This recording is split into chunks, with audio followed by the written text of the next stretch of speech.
Бисмилля, алхамдулилля, салату ассаламу аля расулилля, ва аля али ва асхаби ва ман валя, ма ба'д. С сегодняшнего урока начинаем разъяснение некоторых исторических событий, которые предшествуют рождению пророка, саллаллаху алейхи вассалям. И на ближайших уроках будет рассмотрено нами три большие темы биизнилля. Первая тема касается истории Мекки, как она зародилась, как она началась и так далее. То есть вплоть до рождения пророка, саллаллаху алейхи вассалям. Второй урок будет отдан чему? Изучению истории Йемена, а также Таифа и Ясриба, то есть старого названия города Медины. Так, это второй урок. И на третьем уроке, иншаллах, разберем ахвалюль араб, то есть некоторые положения арабов, их религии, их убеждения, их быт, традиции и тому подобное. И потом уже после этого приступим непосредственно к изучению и к чтению самой книги Аль-Фусуль фи сирати ар-Расуль Хафиза ибн Катира рахимахуллах, то есть с родословной пророка, саллаллаху алейхи вассалям, с его рождения и так далее. Что касается сегодняшнего урока, то он будет посвящен истории Мекки, как она зародилась, как произошла и тому подобное, как была построена Кааба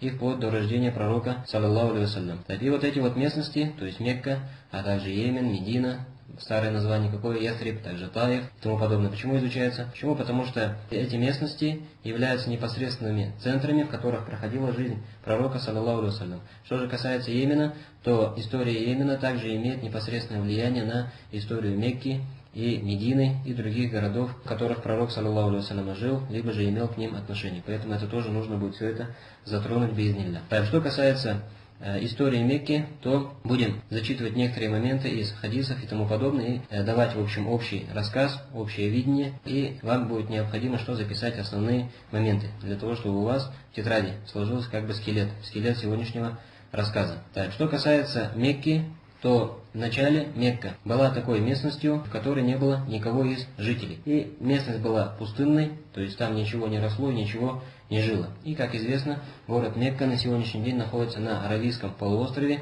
на территории государства, которое называется Саудовская Аравия. И к этому городу, а конкретнее Каабе, которая находится в ней, мусульмане каждый год совершают хадж, то есть совершают большое паломничество. Так вот, этот город в начале, то есть не был городом, но было, на этом месте находилась пустынная местность, имеется в виду пустая местность, на которой ничего не росло, и никто там не жил.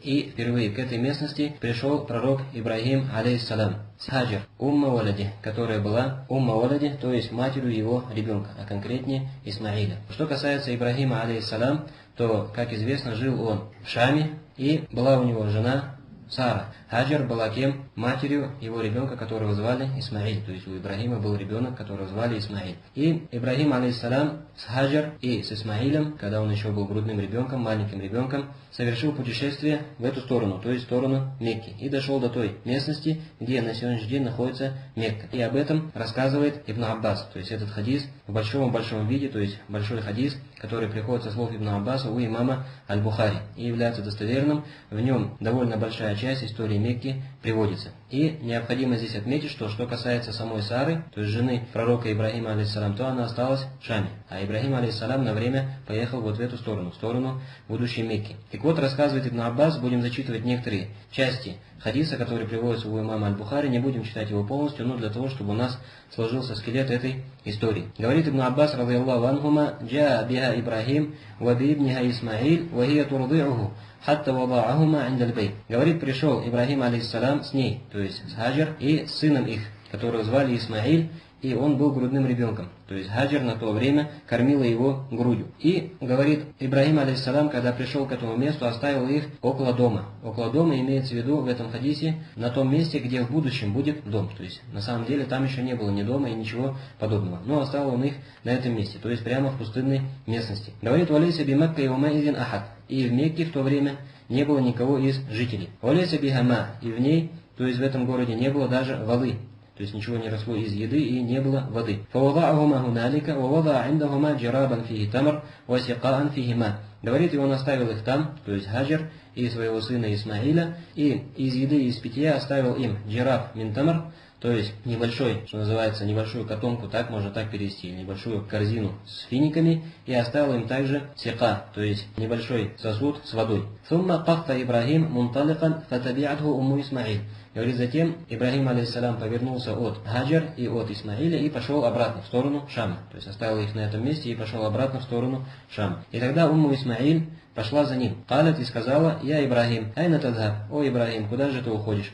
«Вататруку набиадуль вади, аллади лейса фии инс». Говорит, и оставишь нас здесь, в этой долине, в которой нет никого из людей, валя шей, вообще никакой вещи здесь нет. То есть как мы здесь будем жить? То есть у нас эта еда закончится в скором времени, и питье тоже завершится. Затем что мы будем делать? «Факалю для узалика мираран». И Умму Исмаиль шла за ним и повторяла эти свои вопросы. Говорит, несколько раз или многократно. «Ваджа'аля ла ильтафиту илейха». Но Ибрахим, алейхиссалям, не поворачивался к ней. «Факалят ла». И тогда она сказала: «А Аллаху аллади амарака бихада». Аллах, субхану ва тааля, он тот, который приказал тебе это. То есть он тебе приказал нас здесь оставить. «Каля наам». Тогда он сказал: да. Сказала: «Идан ла юдаи'уна сумма раджа». Она сказала: ну тогда значит Всевышний Аллах субхану ва тааля нас не оставит. То есть раз он тебе приказал нас здесь оставить, значит в этом есть какая-то мудрость, и он нас не оставит. Сумма раджа. И затем вернулась, то есть на свое место. «Фанталака Ибрахим хатта идha кана инда thaniya, хайсу ла яраунаху истакбаля биваджихи аль-бейт». Говорит, и Ибрахим, алейхиссалям, то есть когда отошел от них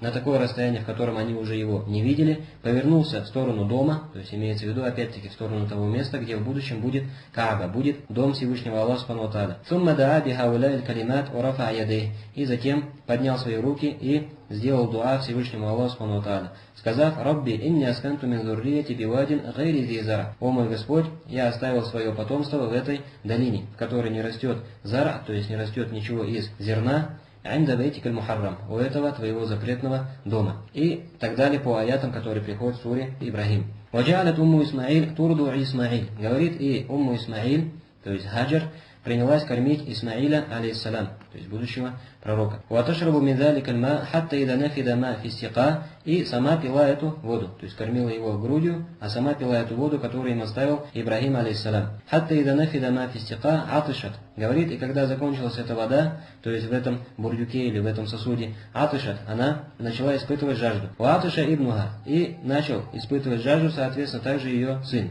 То есть почему? Потому что если женщина ничем не питается и не пьет, то пропадает у нее молоко, либо полностью, либо частично. И если не пропадает, то становится каким? Непитательным, не таким питательным. «Ваджа'аля танзуру илей яталува». И говорит, она начала смотреть на него, как он яталува, то есть крутится с живота на спину, со спины на живот и корчится от чего? От жажды. «Аукали яталаббат», то есть похожий смысл. Говорит, «Фанталакат карахиятан антанзура илей». И она не смогла смотреть на него, то есть из-за жалости к нему, из-за своей милости, и ушла от него также. «Фаваджадат ас-сафа акраба джабаль фил ард». И увидела самую близкую гору, то есть небольшой холм или возвышенность, которая была самой близкой к ним, называлась как Ас-Сафа. Говорит, «Ялиха факамат алей суммастахбалят аль-вади». То есть самую близкую гору нашла, которая называлась Ас-Сафа. Говорит, и взобралась на эту гору. «Суммастахбалят аль-вади танзур, халь тара ахадан, фалям тара ахадан». Потом говорит, что, встав на эту гору, забравшись на эту гору, начала смотреть, не увидит ли она кого-либо из людей. И говорит, никого из людей она не видела. Говорит, «Фахабитат мин ас-сафа, хатта ида балагат аль-вади, рафаат тарафа дир'иха, фумма са'ат са'ия линсан». Говорит, затем она спустилась с Сафы, то есть горы Сафа, и когда достигла долины, то есть срединности, говорит, «Рафаат тарафа дир'иха», приподняла свое платье. «Фумма са'ат са'ия линсан», и побежала так, как бежит человек, то есть легким бегом. «Фа'аля залика саб'a маррат», и проделала таким образом 7 раз.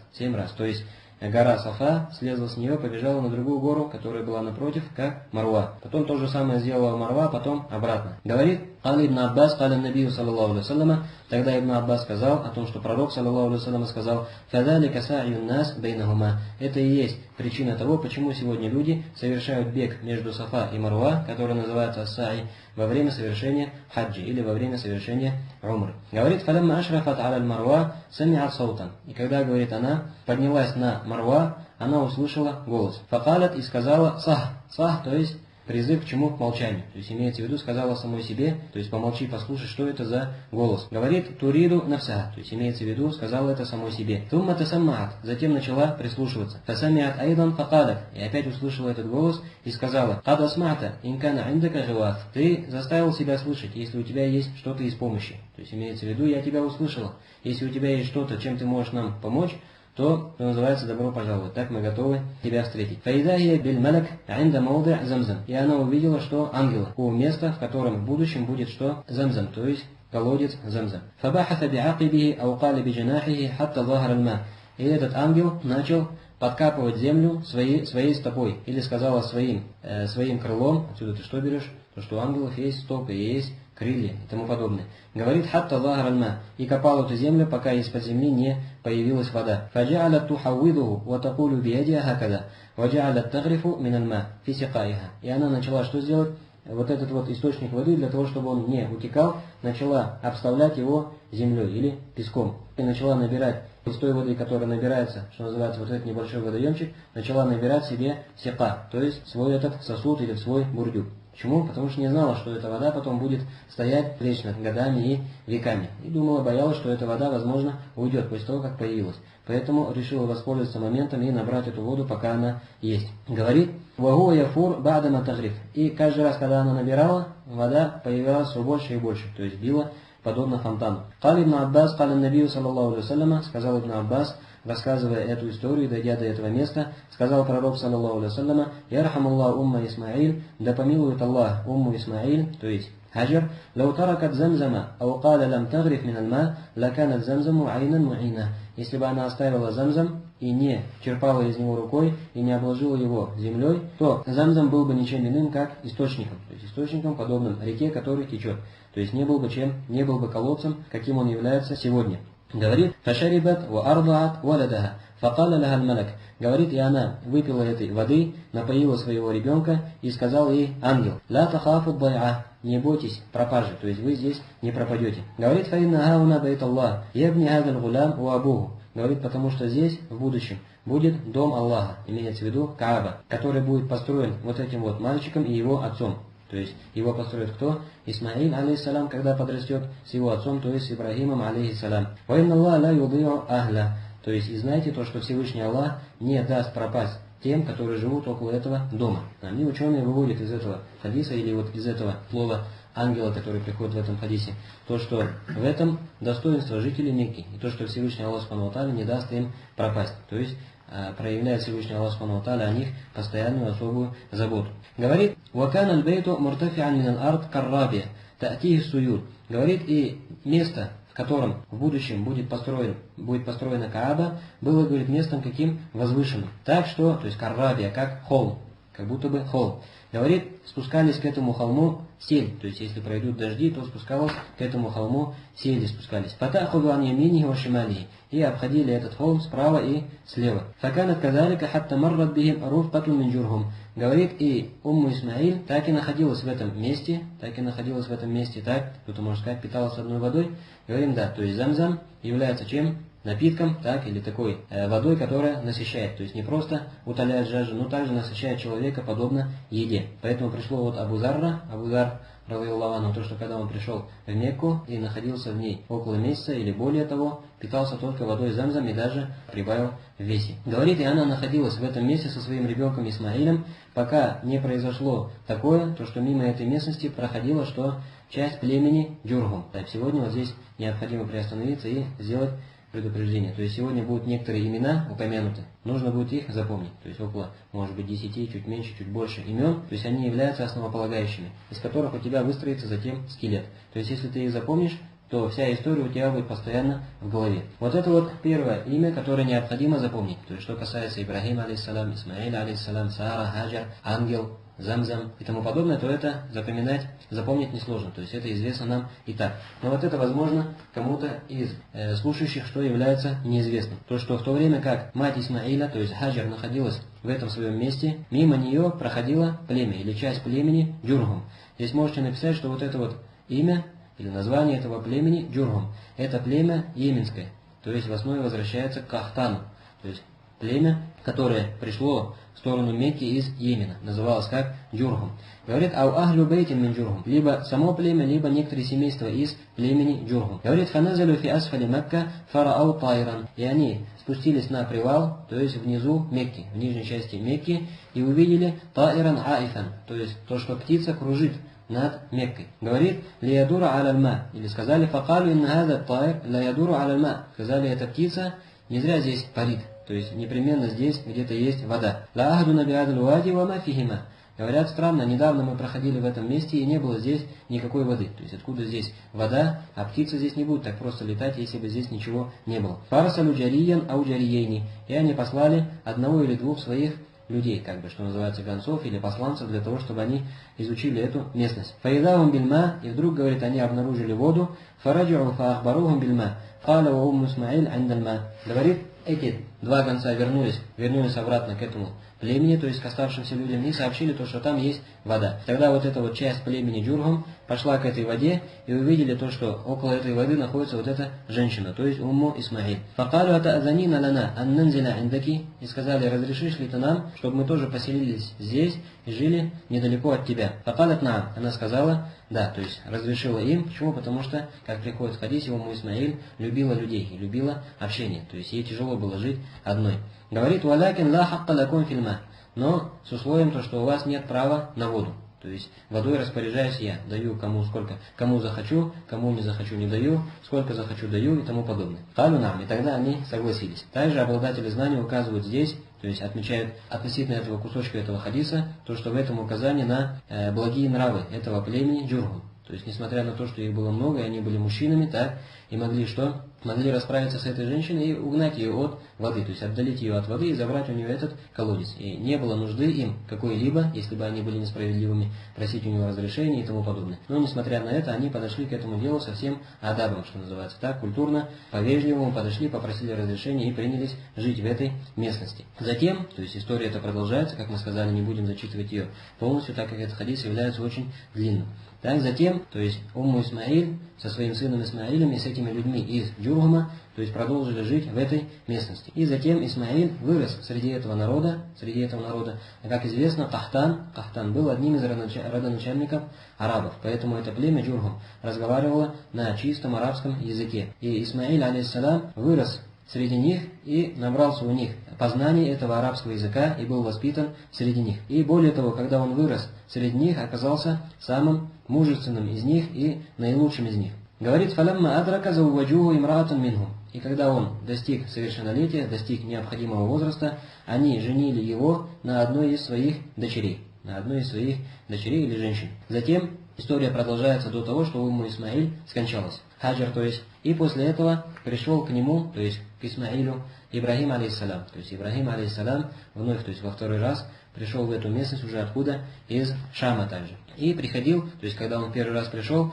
не нашел своего сына Исмаиля, но нашел его дом и постучался в этот его дом и разговаривал с его женой. То есть получается для него кто для Ибрахима алейхиссалям? Невестка. И приходит в этой истории то, что она пожаловалась на тяжелую жизнь и тому подобное. И Ибрахим алейхиссалям, так и не найдя Исмаиля, так как он ушел на охоту для того, чтобы принести что-либо из дичи или из еды, указал ей, сказал, посоветуй Исмаилю, что когда он вернется, пусть он поменяет порог своего дома.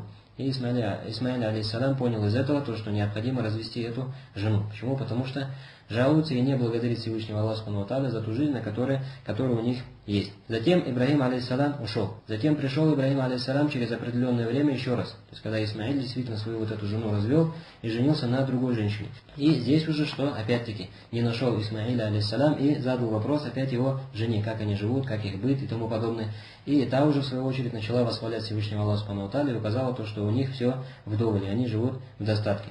Здесь уже Ибрахим алейхиссалям что сделал? Наоборот. Посоветовал ему укрепить порог своего дома, то есть укреплять взаимоотношения со своей женой и не разводиться с ней. Говорит далее Ибн Аббас, «Сумма лабиса анхум маша Аллах». Затем опять Ибрахим алейхиссалям ушел. То есть в эти два раза, когда он пришел, для того, чтобы навестить Исмаиля, оба раза он его не нашел. И оба раза ушел, не найдя его. Потом, говорит, он находился в отсутствии, то есть ушел и находился не с ними, столько, сколько пожелал Всевышний Аллах Субхану ва Тааля. «Сумма джаа ба'да залика ва Исмаиль ябри наблян». И затем пришел, говорит, еще раз, и нашел Исмаиля то, что он готовит стрелы. Говорит, «Лау тахта дауха карибан мин замзам», то есть находится недалеко от колодца Замзам, и там точит стрелы нам. Говорит, «Фаламма рааху кама илей, фасанаха кама ясну аль-валид биль-валид, валь-валаду биль-валид». И когда Исмаиль алейхиссалям увидел своего отца, то встал к нему и говорит, они сделали то, что делает родитель с сыном во время встречи, то есть обнялись и тому подобное. «Сумма каля я Исмаиль». И затем Ибрахим алейхиссалям сказал ему, «О Исмаиль, инна Аллах амарани би амрин». Поясни, Всевышний Аллах Субхану ва Тааля приказал мне приказ.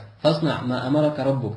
И тогда Исмаиль, алейхиссалам, сказал: сделай то, что тебе Всевышний Аллах Субхану ва Тааля присказал. Ватуинуни, тогда Ибрахим, алейхиссалам, сказал: ты поможешь мне в этом, опять-таки в этом проявление благого адаба от Ибрахима, алейхиссалам. То есть это его сын, несмотря на это, задает ему вопрос, не заставляя его, что мне дали приказ построить здесь дом, ты будешь мне помогать. Нет, но задал ему вопрос, будешь ли ты мне помогать. Почему? Потому что, чтобы в этом деле, то есть в этом благом деянии, построения дома Всевышнего Аллаха, не было такого, что кто-то был к этому заставлен и принужден. Говорит: «Каля вауинук». И тогда Исмаиль, алейхиссалам, сказал: да, я буду помогать тебе. «Каля фаинна Аллах амарани». Здесь необходимо обратить внимание, то, что Ибрахим, алейхиссалам, еще не сообщил, что конкретно ему приказано было. Но несмотря на это, Исмаиль, алейхиссалам, выявил свою готовность к помощи своему отцу. Говорит: «Фаамарани ан абни ахахуна бейтан». Говорит, Всевышний Аллах Субхану ва Тааля приказал мне построить здесь здание или дом. «Ва ашара иля акаматин муртафиа». И показал на возвышенный холм, то есть над этим холмом. Говорит: «Аляма хауля». «Каля фа'инда далика рафаа ал-каваида мин аль-бейт». И после этого они начали строить фундамент этого дома. «Фаджа'аля Исмаиль яти бил хиджара, ва Ибрахим ябни». Говорит, Исмаиль приносил и подносил камни, а Ибрахим, алейхиссалам, строил. «Хатта иза ртафа аль-бина, джаа би хадаль хаджар, фавада'аху лаху, факама алей». Говорит, и когда здание уже стало довольно высоким, Ибрахим, алейхиссалам, не доставал до него, они принесли камень, то есть подложили что-то высокое. Ибрахим, алейхиссалам, встал на него и продолжил строить. Говорит: «Вахуа ябни, о Исмаиль юнауилу хиджара». Говорит, Ибрахим продолжил строить, а Исмаиль, алейхиссалам, продолжил подавать камни. «Вахума якулян», и оба они говорили: «Раббана такаббаль минна, иннака анта самиуль алим». «О наш Господь, прими от нас, поясни ты, слышащий, знающий». Говорит: «Каля фаджа'аля ябниян, хатта ядура хауля аль-бейт, вахума якулян». И они строили этот дом и ходили вокруг него, то есть смотрели на то, ровно ли они строят или нет, и все время повторяли: «Раббана такаббаль минна, иннака анта самиуль алим». «О наш Господь, прими от нас, поясни ты, слышащий, знающий». На этом закончился хадис, который приходит у имама Аль-Бухари, под номером 3364.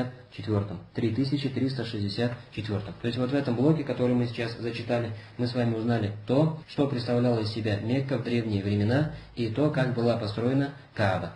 Теперь далее. Теперь будем изучать то, что произошло после этого. Так вот, после этого, опять-таки, после того, как был построен дом и Кааба, Ибрахим, алейхиссалам, вернулся в Шам. То есть опять ушел от них и вернулся в Шам, и остался в этом месте только Исмаиль, алейхиссалам. И он был тем, который присматривал за этим домом и вел все его дела, пока он не скончался. А как мы сказали, Ибрахим, алейхиссалам, ушел в это время в Шам. После этого, то есть после Исмаиля, алейхиссалам, за домом, то есть за Каабой и вообще за делами Мекки, остался присматривать его сын, которого звали Набит, то есть Набит ибн Исмаиль. И он был сыном его от той дочери джурхумовцев, что называется так, на которой он женился. Помните?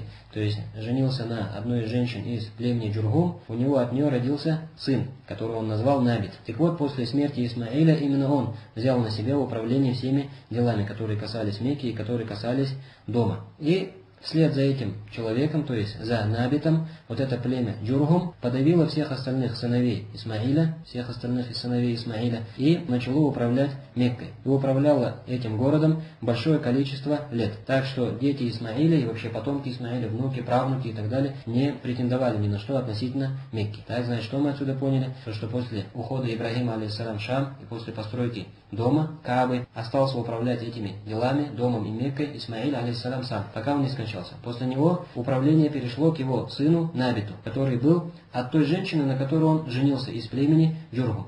И вот это племя, увидев то, что власть, что называется, перешла к их человеку, то есть к человеку из их рода, подавило остальных сыновей Исмаиля, в том смысле, что оградило их от власти, и переняло эту власть, то есть поделили, не только Набит уже начал управлять, но Набит и в его племени также люди, перешло к ним что-то из управления. А что касается детей Исмаиля, то они не вмешивались в это и не пытались претендовать на что-либо из этого владения. И так продолжалось большое количество лет. И затем, то есть когда племя Джурхум стало большим и разрасталось, то есть годами, десятилетиями и так далее, Мекка стала тесной для сыновей Исмаиля, и они разошлись по разным городам. То есть они не остались в Мекке, остальные сыновья Исмаиля, и разошлись по городам. Но затем, то есть после долгих лет управления Меккой, вот это племя Джурхум перешло границы в Мекке. и начало совершать различные виды несправедливости, не пускать туда людей или пускать к Мекке только тех, которые являются избранными, тех, которые они избрали и тому подобное, так,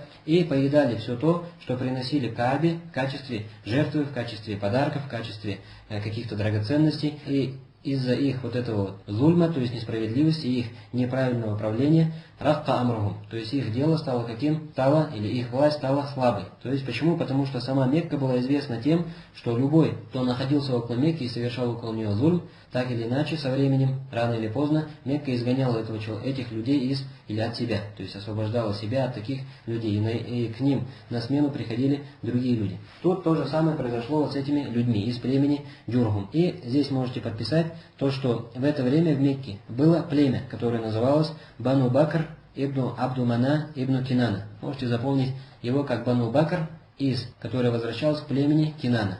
Поэтому пришло в одном из хадисов: «Инна Аллах стафа Кинана мин Исмаиль». Поясни, Всевышний избрал Кинану из сыновей Исмаиля. «Вастафа Курайшан мин Кинана». И избрал Курайша из сыновей Кинаны. «Вастафа Бани Хашим мин Курайш». И избрал Бану Хашим, то есть семейство Хашима из Курайшитов. «Вастафа мин Бани Хашим». «Вастафани мин Бани Хашим». И избрал меня из семейства Хашим. Так, то есть это краткое родословное пророка, саллаллаху алейхи ва саллям, в этом хадисе приходит. Так вот, Бану Бакр, находящиеся в это время в Мекке и видящие всю эту несправедливость и неправильное правление, и они были из семейства Кинаны, а Кинаны это кто? Один из сыновей Исмаиля, алейхиссалям. Ва Губшан ибн Хузаа. И был также Губшан бин Хузаа, точнее. И было при Мекке также племя, которое называлось Губшан, из племени Хузаа. Значит, запомним таким образом, то что в Мекке в это время, на момент бесчинствования Джургума, в это время в Мекке было два племени. Бану Бакр, которые возвращались к Кинане. А потом у нас далее уже придет по урокам, то что курайшиты как раз возвращаются к кому? Кинане, как мы сказали только что. То есть пророк сам от курайшитов, а курайшиты от Кинана. И еще одно племя, которое носило название Губшан, они уже возвращались к кому? К племени Хузаа. Что касается Хузаа, можете подписать у себя то, что это племя из Йемена. То, что это племя из Йемена. Но как оно оказалось в Мекке? Оно оказалось в Мекке после того, как была разрушена плотина Ма'риба. В V веке христианское исчисление была разрушена что? Плотина Ма'риба. И когда вот эта плотина Ма'риба была разрушена, а Ма'риб это что? Один из городов чего? Йемена. То есть тут вот рядом с чем? Саной. То есть вода затопила многие местности Йемена, и многие йеменцы ушли из Йемена, разошлись по разным городам, то есть ушли далеко, кто-то до Шама дошел, кто-то до Ирака дошел и тому подобное, кто-то до Мекки дошел. Так вот, что касается племени Хузаа, они тоже были из тех, которые ушли из Йемена, и они то есть основная их цель это была Шам, то есть они хотели отправиться в Шам, но когда дошли до Мекки, то есть до этих местностей, остановились там. Так вот, когда они, то есть это племя Губшан, а также племя Бану Бакр, то есть одни из Хузаа, а другие из Кинана, когда увидели эти бесчинства со стороны Джургума, решили объединиться и выйти против Джургума, для того, чтобы убрать их от власти и перенять эту власть над Меккой и над Каабой в свои руки. И действительно такое сделали, то есть объединились, объявили войну Джургума и победили это племя. И вот этот вот Джургум, то есть его племя, было выгнано откуда? Из Мекки, с концами, что называется. И здесь можете у себя подписать то, что при выходе из Мекки лидер Джургума на то время, которого звали Амр ибн Харис аль-Джургуми, он при выходе, то есть не вышел просто так, но забрал все драгоценности, которые были в Каабе, а также забрал черный камень, который был в Каабе, и закопал Замзам, то есть положил черный камень в это место, где Замзам, и закопал его, то есть этот колодец, для отместки, то есть как отомстил за то, что их выгнали из этого города. Так и вернулись в свой Йемен, то есть вернулись обратно в Йемен. Значит, Бану Бакр и Губшан, которые возвращались в Хузаа, они двое объединились против племени Джургум и объявили им войну, победили их и выгнали их откуда? Из Мекки. Но племя Джургум, выходя из Мекки, забрало драгоценности Каабы, черный камень, закопали в чем? В колодце Замзам и закидали его. Так что затем его место не смогли обнаружить. То есть искали, не смогли обнаружить это место этого колодца.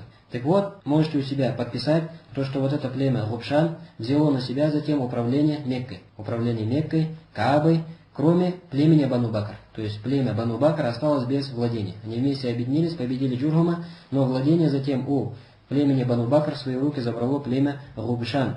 Что касается курайшитов, то они возвращались именно к кому? К Кинане. И жили они в разных местностях, в разных семействах, то есть рядом с чем? Рядом с Каабой. И, как мы сказали, значит, власть перешла к кому? К племени Губшан, которые возвращались в Хузаа. И у них вот это вот владение Меккой и власть над Меккой продолжалось большое количество лет. Большое количество лет они так и держали у себя власть над этой территорией. И последний из них, последний правитель над Меккой из этого племени, из племени Хузаа, был человек, которого звали Хулейль ибн Хубшия. Хулейль ибн Хубшия. И управляли они Меккой около 300 лет. Но их правление было дурным управлением. В том смысле, что именно во время управления Меккой племенем Хузаа в Мекку пришло многобожие. И именно их один из лидеров, которого звали Амр ибн Лухай аль-Хузаи, был тот, который ввел многобожие ввел многобожие на Аравийский полуостров. И что касается вот этого человека, Амра ибн Лухай аль-Хузаи, то он был известен большим почетом в своем племени и был очень щедрым. Так что бывало, что в год паломничества или в сезон паломничества иногда приносил в жертву 10 тысяч верблюдов и кормил этим мясом людей. Также одевал худжаджи, то есть бывало такое, что он одевал 10 тысяч хаджиев, то есть на свои деньги шил им одежду, более 10 тысяч одежд шил за один сезон. Поэтому его народ начал сильно его уважать, и все, что он говорил, становилось у них как законом, то есть становилось как шариатом. И поэтому, когда, помните вот эту историю, которую проходили по Фатх аль-Маджид, то есть когда один человек, который праведный человек в племени Сакиф, то есть в Таифе, он что делал? Варил что-то типа еды для паломников. Потом, когда он скончался, с чего они начали поклоняться этому месту, где он там вот это вот все производил, то есть кашу варил? Именно по указанию вот этого вот Амра ибн Лухай аль-Хузаи. Он сказал, что человек был праведным, поэтому похороните его в этой Сахара, то есть как бы в этой горе, а затем поклоняйтесь этой горе. И люди послушались его, начали поклоняться этой горе. И также он был тем, который привез различных идолов куда? В Мекку с разных территорий. И поэтому в их правлении, во время правления этого племени Хузаа на Аравийском полуострове распространилось многобожие. Вместе с тем, что сам Исмаиль, алейхиссалям, а также его дети были на единобожии и не были на многобожии. То есть понятно, как единобожие было заменено на многобожие. Теперь далее, то есть на чем мы завершили? На племени Хузаа, то, что оно управляло Меккой, кроме племени Бану Бакр, в течение 300 лет. И последний из них был, кто мы сказали, Хулейль ибн Хубшия. Теперь мы уже ближе к пророку, саллаллаху алейхи вассаляму, приближаемся. Так вот, пятый дед пророка, саллаллаху алейхи вассаляма, то есть пятый по степени, которого звали Кусай ибн Киляб, посватался к дочери Хулейля ибн Хубшия, которую звали Хубба. И Хулейль, то есть зная почет и уважение Кусая ибн Киляба в его племени, действительно выдал за него свою дочь. И у Кусая ибн Киляба от дочери этого главы племени Хузаа родилось 4 ребенка. Это Абдуддар, Абду Манаф, Абдуль Узза и просто Абд. Абдуддар, самый старший из них был, затем Абду Манаф, затем Абдуль Узза, затем Абд. Затем, когда Кусай приобрел еще большее положение в своем народе, его дети уже выросли, тоже начали приобретать положение. Вот этот вот Хулей ибн Хубшия скончался. И Кусай ибн Киляб решил то, что он больше имеет прав на то, чтобы управлять Каабой и вообще Меккой, чем вот эти вот люди из племени Хузаа. Почему? Потому что они как бы не были основными детьми Исмаиля, алейхиссалям. То есть это было постороннее племя, которое вообще пришло из Йемена, как мы говорили. Помните, после чего? После разрушения плотины Марива. А вот непосредственные дети Исмаиля, алейхиссалям, это Бану Бакр, они так и остались без власти. В течение 300 лет не властвовали где? В Мекке. Поэтому Кусай ибн Киляб решил то, что они имеют больше прав. То есть конкретно он имеет больше прав на управление Меккой, чем племя Хузаа. И сговорился, то есть Кусай ибн Киляб с некоторыми из племен, из Бану Кинана, а конкретно с курайшитами и с другими племенами, сговорился с ними изгнать племя Хузаа из Мекки. И эти ответили ему, и действительно произошла битва. Произошла битва между Кусай ибн Килябом, курайшитами, которых он собрал, и между племенем Хузаа. И произошла серьезная битва в местечке, которое называется Абтах. Абтах известно, кто совершает хадж, то есть между Меккой и Миной. Но эта битва завершилась чем? Завершилась сульхом, то есть мирным договором, не оказалось в ней победившего. То есть было много погибших с обоих сторон, но победителя в итоге они не смогли выяснить. Но затем они выбрали одного из людей, который должен был между ними рассудить. И этот человек присудил все правление Кусаю. Сказал он: прямой наследник Исмаиля, прямой потомок Исмаиля, а вы, Хузаа, вообще посторонние люди, вообще с Йемена пришли, поэтому правление переходит к кому? Переходит к Кусаю ибн Килябу. И передал ему все владение Мекки. И действительно Кусай, то есть проявил большой, что называется, политический талант, так, собрал все свое семейство, курайшитов и так далее, которые жили, как мы говорили, вокруг Мекки, а не в Мекке, потому что в Мекке жили люди из племени Хузаа. Собрал их всех и поместил их куда? В Мекку, то есть дал им жить в Мекке. Но одна проблема была в чем? В правлении Кусая ибн Киляба, то, что он оставил, то есть несмотря на то, что ввел некоторые политические, что называется, изменения, но религию он так и оставил, то есть оставил религию многобожия, которую принес с собой Амр ибн Лухай аль-Хузаи. Почему? Потому что он сам считал эту религию правильной религией, что называется «Инна ваджадна абаана аля умма ва инна аля асарихи муктадун». Так мы нашли наших отцов на определенной религии, и мы за ними следуем. То есть оставил эту религию такой, какая она есть, и это многобожие так и оставалось, пока не пришел посланник Аллаха, саллаллаху алейхи ва салляма, с религией ислам. Так вот этот вот Кусай ибн Киляб ввел сразу 5 понятий. Ввел понятие хиджаба. Хиджаба, там работа на конце. Это управление делами Каабы. То есть у того, кто занимается хиджабой, или кто взял на себя вот эти полномочия, у него есть ключ от Каабы. Кого хочет туда пускает, кого хочет туда не пускает, покрывает Каабу покрывалом и тому подобное. Это называется хиджаба. Также есть ас-сикая. Сикая, то есть поение паломников. Почему оно было таким важным? Потому что на тот момент, как мы говорили, Замзам был закопан, Замзама не было. И приходилось воду приносить из-за пределов, из-за далеких пределов Мекки. То есть это было довольно сложно. Поэтому это считалось также почетным делом. Также понятие ар-рифада. Рифада это наоборот уже что? Кормление паломников. То есть сикая это поение, а рифада это кормление. Также четвертая вещь это аннадуа. Аннадуа это что-то по-современному типа парламента. Так? То есть когда собирались большие шейхи, то есть определенного племени и решали политические вопросы. И последнее аль-лива. Лива это что-то наподобие Министерства обороны. То есть решали вопросы войны, мира и тому подобное.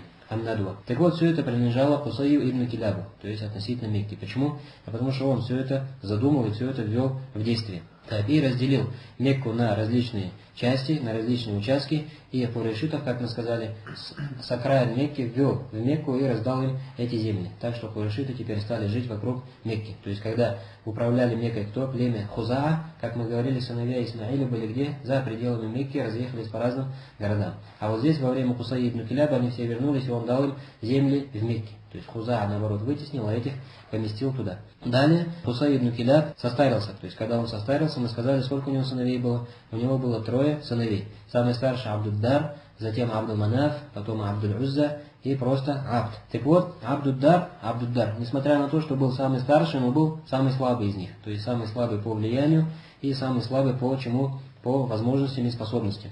И самый влиятельный был среди них Абдул-Манаф, а также те 2, Абдуль-Узза и Абд. Вот эти 3 обладали влиянием, а Абдуддар влиянием не обладал. Но, несмотря на это, Кусай ибн Киляб оставил все правление после себя Абдуддару. То есть ему оставил все эти 5 направлений.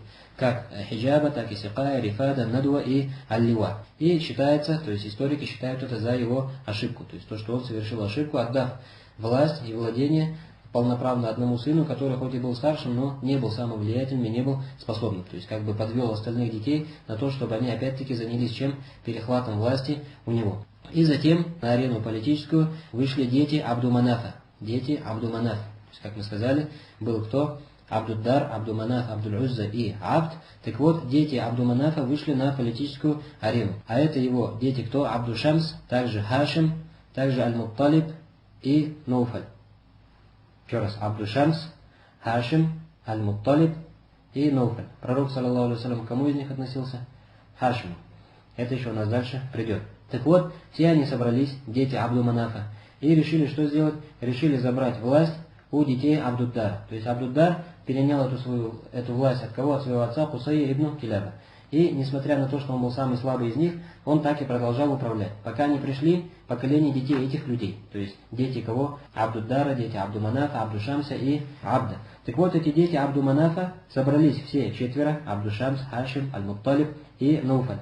И решили, что сделать? Забрать власть у детей Абдуддара. Почему сказали, что он был самым слабым, менее влиятельным и обладает всей этой властью не по праву. И курайшиты разделились на 2 части. То есть кто-то поддержал детей Абду-Манафа, а кто-то решил то, что не нужно выходить против сегодняшних правителей. Так и не нужно забирать у них власть, даже если они являются слабыми.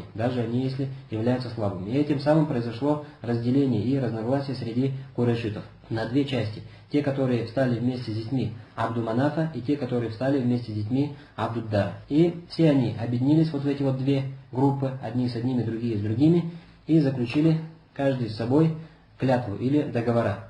Что касается тех, которые встали вместе с Бану Абду-Манаф, детьми Абду-Манафа, так, то они вынесли сосуд, в котором был тып, то есть в нем был миск. Положили свои руки в этот миск и обмазали этим Каабу. И начали называться они Хильф аль-Мутайибин. Хильф аль-Мутайибин, то есть как бы союз тех, которые помазаны благовонием. А вторые, то есть те, которые встали за Абдуд-Дара, наоборот, вынесли сосуд с кровью, положили туда свои руки и тоже обмазали этим Каабу. Этим самым как бы поклялись друг другу, то, что будут сражаться друг за друга так, против второй стороны до последней капли крови, так, пока не решат этот вопрос. Но затем, когда разногласие между ними усилилось, все-таки они решили прийти к мирному договору и разделить владение. То есть кому-то отдать часть этих 5 направлений, а кому-то оставить часть. И тем самым поделили. Детям Абду-Манафа досталось Сикая и Рифада, то есть кормление, почет кормлением паломников и их поение, а этим сыновьям Абдуд-Дара остались вот эти более важные места, то есть хиджаба, то есть управление самой Каабой, а также надуа, то есть решение политических вопросов и решение лила, то есть военных вопросов. Осталось среди детей Абдуд-Дара. Все остались на этом довольны, и войны между ними так и не произошло в конце концов. И на этом они и остались, вплоть до прихода ислама. И когда пришел пророк, саллаллаху алейхи вассалям, он сказал: «Ма кана мин хильфин фил джахилия, фа инна ислам лам язидху илля шидда». Если какие-то договоренности были во времена джахилии, то ислам не добавляет к этому ничего, кроме силы. То есть не расторгает эти договоренности, но оставляет их так, как они есть. Этот хадис приходит у имама Муслима, то есть со слов пророка, саллаллаху алейхи вассалям. Затем, соответственно, уже дети Абду-Манафа, как мы сказали, переняли, значит, 2 направления, а это Сикая и Рифада, и они перешли к одному из сыновей Абду-Манафа, которого звали Хашим. Старший сын Абду-Манафа был кто? Абду-Шамс. Но он был постоянно в поездках и редко был в Мекке, поэтому отказался, что называется, от этого владения и от этих преимуществ. И эти преимущества перешли кому? К Хашиму, хотя он и был младше Абду-Шамса. Затем вот этот вот Хашим, а это уже кто получается? Это уже прадед нашего пророка Мухаммада, саллаллаху алейхи вассалям. Он скончался в местечке, которое называется Газза. То есть до сегодняшнего дня известно это место, где на территории нынешней Палестины, то есть в Шаме. То есть поехал в торговую поездку и там скончался. И перешло управление Сикая и Рифада, то есть поение и кормление паломников, после него к Мутталибу, то есть к следующему сыну Абду-Манафа. И он, вот этот вот Мутталиб, был младше Абду-Шамса и был младше Хашима. Сказали, Абду-Шамс сразу отказался, потому что был постоянно в поездках. Хашим взял себе это владение, но потом скончался в одной из поездок, также торговых. И власть вот эта перешла к кому? К Мутталибу. И он был действительно обладающим почетом среди курешитов и был очень щедрым человеком. И вот этот вот Хашим, когда был в одной из своих торговых поездок, он однажды приехал в Медину. Сейчас мы все это прочитаем, а потом, иншаллах, подведем краткий итог для того, чтобы разложить то, что мы прочитали, по полочкам, что называется. Так вот, Хашим, сын Абду-Манафа, проезжал мимо Медины, то есть во время одной из своих торговых поездок, и женился там на одной из женщин из племени Ади ибн Наджар, из племени Наджаров. Так, Ади ибн Наджар женился на одной из женщин. И она родила вот этому, то есть жена Хашима, родила ему сына, которого назвали как Шейба.